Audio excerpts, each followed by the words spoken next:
স্বাগত দীপ্ত সংবাদে। আপনাদের সঙ্গে আছি আমি ফৌজিয়া নওশিন। শুরুতেই আন্তর্জাতিক প্রসঙ্গ।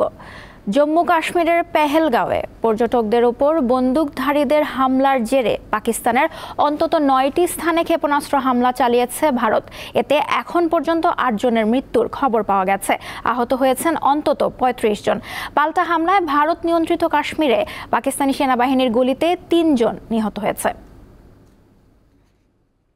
2 সপ্তাহ ধরে চলমান উত্তেজনার মধ্যে মঙ্গলবার মধ্যরাতে পাকিস্তানের আজাদ কাশ্মীর সহ বিভিন্ন জায়গায় মিসাইল ছোড়ে ভারত। পাকিস্তানের আইএসপিআর এর মহাপরিচালক জানিয়েছেন, মঙ্গলবার মধ্যরাতের পর পাকিস্তানের কোটলি, ভাওয়ালপুর, মুরিদকে, বাগ ও মুজাফফরবাদে হামলা চালিয়েছে ভারত। হামলায় শিশুসহ বেশ কয়েকজন হতাহতের তথ্য এসেছে।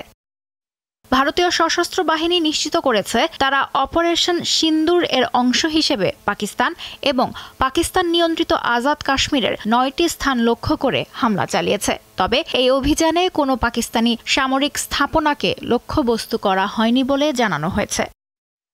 ভারতের হামলা কাপুরুষোচিত আচরণ বলে আখ্যা দিয়েছেন পাকিস্তানের প্রধানমন্ত্রী শাহবাজ শরীফ। এর পরিপ্রেক্ষিতে ইসলামাবাদে বসছে জাতীয় নিরাপত্তা কমিটির জরুরি বৈঠক। ভারতের ক্ষেপণাস্ত্র হামলার জবাবে পাকিস্তান পাল্টা আক্রমণ শুরু করেছে বলে জানিয়েছে পাকিস্তানের আইএসপিআর। এরই মধ্যে ভারতের 5টি বিমান ভূপাতিত করার দাবি করেছে পাকিস্তান বিমান বাহিনী। এছাড়াও ভারতীয় সেনাবাহিনীর ব্রিগেড সদর দপ্তরে হামলা চালিয়েছে পাকিস্তান। এদিকে ভারতের ক্ষেপণাস্ত্র হামলাকে লজ্জাজনক বলে অভিহিত করেছেন মার্কিন প্রেসিডেন্ট ডোনাল্ড ট্রাম্প। এ ঘটনায় গভীর উদ্বেগ প্রকাশ করেছেন জাতিসংঘ মহাসচিব অ্যান্তোনিও গুতেরেস। তিনি বলেছেন, 2 দেশের সংঘাত বিশ্ব আর বইতে পারবে না। 22 এপ্রিল ভারত নিয়ন্ত্রিত কাশ্মীরে বন্দুকধারীদের হামলায় 26 জন পর্যটক নিহত হওয়ার পর থেকে 2 দেশের মধ্যে উত্তেজনা চরমে ওঠে। সেই হামলার জন্য ভারত পরোক্ষভাবে পাকিস্তানকে দায়ী করলেও পাকিস্তান সে অভিযোগ প্রত্যাখ্যান করে। এরপর থেকেই 2 দেশ একাধিক কূটনৈতিক ও বাণিজ্যিক চুক্তি বাতিল করেছে। লুৎফা ফৌজিয়া, দীপ্ত, বার্তাকক্ষ। দেশে প্রতি বছর থ্যালাসেমিয়া নিয়ে জন্মায় 6 থেকে 8 হাজার নবজাতক। বর্তমানে দেশের মোট জনসংখ্যার 11.4% থ্যালাসেমিয়ার বাহক। বংশগত এই রক্তরোগ প্রাণঘাতী না হলেও এর চিকিৎসা ব্যয়বহুল ও দীর্ঘস্থায়ী। বিশেষজ্ঞরা বলছেন, বিয়ের আগে রক্ত ও গর্ভধারণের পর ভ্রূণ পরীক্ষার মাধ্যমে থ্যালাসেমিয়া প্রতিরোধ করা সম্ভব। 2 বছর বয়সী আব্দুল্লাহ আফরাদ থ্যালাসেমিয়া নিয়েই জন্মেছে। জন্মের পর থেকে প্রতি মাসেই রক্ত দিতে হচ্ছে তাকে। আফরাদের বাবা ও মা দুজনেই থ্যালাসেমিয়ার বাহক। তারা জানান, রোগটি সম্পর্কে সঠিক নির্দেশনা না পাওয়ায় তাদের বিষয়টি বুঝতে সমস্যা হয়েছিল।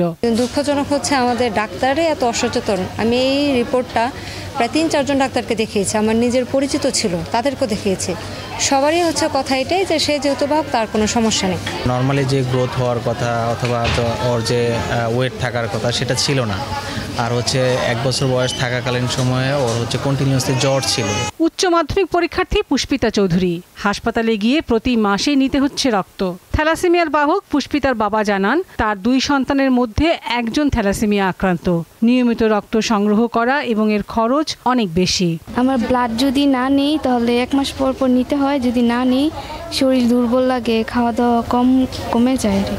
22 থেকে 24 দিনের অন্তর অন্তর তাকে ব্লাড দিতে হয়। ব্লাডটা পাবো কি পাবো না এটা একটা টেনশনে থাকি। আর প্রতি মাসে তার পেছনে প্রায় 10,000 টাকা, তার ব্লাড দেওয়া, ঔষধ সবকিছু মিলে 10,000 টাকা খরচ হয়। থ্যালাসেমিয়া এক ধরনের রক্তশূন্যতা। বংশগতভাবে এক পরিবার থেকে যায় আরেক পরিবারে। থ্যালাসেমিয়াতে রক্তের হিমোগ্লোবিন কমে যায়। এটি নির্ভর করে জিন ত্রুটির উপর। যে বাহক তার এই জিনের 2টো অংশের একটা অংশ হচ্ছে ডিফেক্টিভ, কিন্তু যখন 2টো পার্টি 2টো অ্যাবনর্মাল জিনিসটাই যখন একজন সন্তানের মধ্যে বাবা থেকে এবং মা থেকে যেটা সে ইনহেরিট করলো উত্তরাধিকার সূত্রে সে পেল, সেটা 2টো পার্টি ডিফেক্টিভ, তখন সে ডিজিজ। আগামী 8 মে থ্যালাসেমিয়া দিবস। এই উপলক্ষে মঙ্গলবার রাজধানীতে থ্যালাসেমিয়া ফাউন্ডেশন আয়োজিত সংবাদ সম্মেলনে বক্তারা জানান, ব্যয়বহুল এই রোগের চিকিৎসায় অনুদান বাড়ানো প্রয়োজন। আর রোগটি নিয়ন্ত্রণে অবশ্যই বিয়ের আগে রক্ত পরীক্ষা অথবা গর্ভের 12 থেকে 15 সপ্তাহের মধ্যে ভ্রূণ পরীক্ষা করতে হবে। লাবণী গুহ, দীপ্ত সংবাদ, ঢাকা। রাজশাহী বিশ্ববিদ্যালয়ের আবাসিক হলের শিক্ষার্থীদের মধ্যে চর্মরোগ ছড়িয়ে পড়েছে। আক্রান্ত হচ্ছেন মেসে থাকা শিক্ষার্থীরাও। বিশ্ববিদ্যালয়ের মেডিকেল সেন্টার জানিয়েছে প্রতিদিন গড়ে ৩০ থেকে ৪০ জনকে স্ক্যাবিজের চিকিৎসা দেওয়া হচ্ছে।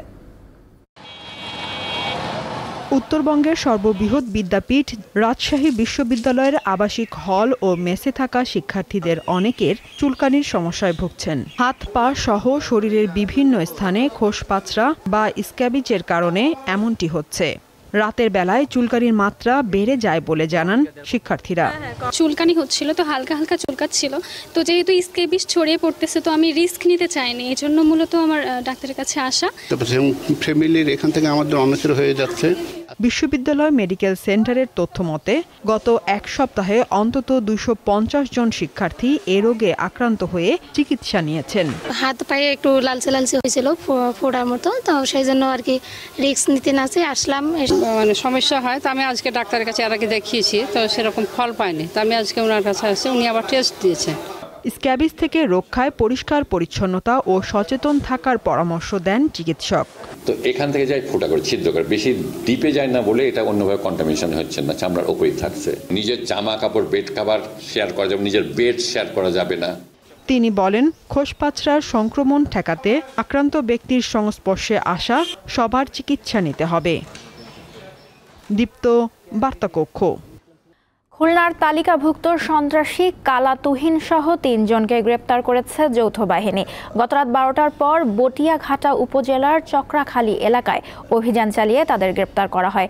এ সময় তাদের কাছ থেকে একটি রিভলভার, একটি গান শুটার গান, 6 রাউন্ড গুলি, 2 কেজি গান পাউডার, 17 বোতল বিদেশি মদ, 2টি মোটরসাইকেল এবং 10টি মোবাইল ফোন জব্দ করেছে সেনাবাহিনী। বটিয়াঘাটা থানার ভারপ্রাপ্ত কর্মকর্তা মোস্তফা খায়রুল বাশার জানান, গোপন সংবাদের ভিত্তিতে চক্রাখালী এলাকা ফারুকের হাঁসের খামারে অভিযান চালানো হয়। এ সময় কালা তুহিন, হাবিব ও হাসান নামে 3 জনকে আটক করা হয়। তুহিনের নামে খুলনার বিভিন্ন থানায় 22টি মামলা রয়েছে। মেহেরপুরের শুকুরকান্দি এলাকায় ড্রাম ট্রাক ও মাইক্রোবাসের সংঘর্ষে 3 জন নিহত হয়েছে। এ ঘটনায় আহত হয়েছে আরও 4 জন। গতরাত 11:30টার দিকে এই দুর্ঘটনা ঘটে। নিহতরা হলেন গারাডব গ্রামের শাহিন, তার ফুপু আক্তার বানু এবং মাইক্রোবাস চালক জামাল। স্থানীয়রা জানান, ডায়রিয়ায় আক্রান্ত রোগীকে নিয়ে কুষ্টিয়া মেডিকেল কলেজ হাসপাতালে যাওয়ার পথে ড্রাম ট্রাকের সঙ্গে মাইক্রোবাসটির সংঘর্ষ হয়। এতে মাইক্রোবাসে থাকা 8 জন গুরুতর আহত হন। স্থানীয়রা তাদের উদ্ধার করে কুষ্টিয়া মেডিকেল কলেজ হাসপাতালে ভর্তি করেন। সেখানে চিকিৎসাধীন অবস্থায় 3 জন মারা যায়। গাংনী থানার ভারপ্রাপ্ত কর্মকর্তা জানান, ঘটনাস্থল থেকে ড্রাম ট্রাক ও মাইক্রোবাস জব্দ করা হয়েছে।